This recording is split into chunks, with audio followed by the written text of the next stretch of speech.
Good afternoon, teacher Dorothy. Today, you will work on a group project, and this activity will help you practice your cooperation, responsibility, and respect for others. Can I be a leader? I want to take responsibility and drive my own life. I can do the writing part because I enjoy reading and organizing ideas. Math, I can handle all the calculations. Wow, very good, kids.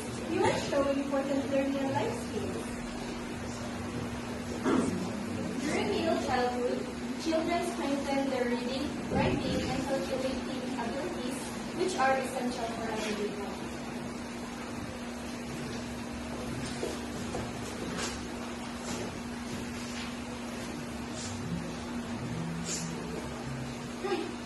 What is it? I'm doing homework here. Okay, so let's divide the task early so everyone can contribute. You're right. We should help each other. We're a team, remember? Okay.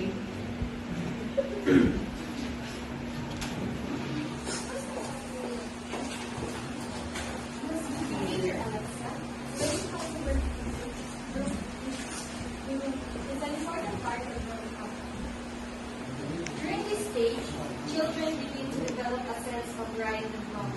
They learn self-control, fairness, and respect for others, which are important social values. And now, before you submit your project, I want you to reflect. What did you learn while working with your group? Yes, Bridget? I learned that being a leader means listening to others, not just giving out instructions. Very good. How about you, Joanne? I learned to speak up and share my ideas with my classmates. Nice. Alexa? I learned to control my emotions, respect my limits. Excellent. Now, these lessons will not only help you in school, but also in your life. Remember.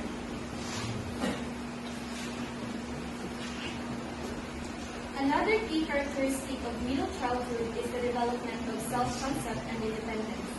Children start to reflect on their actions and understand the consequences of their behavior. And this role play highlights the main characteristics of middle childhood, including the development of academic abilities, the ability to get along with peers, the growth of moral values and self-control, and increasing independence and responsibility. These characteristics prepare children for the next stage of development. Thank you. Thank you very much.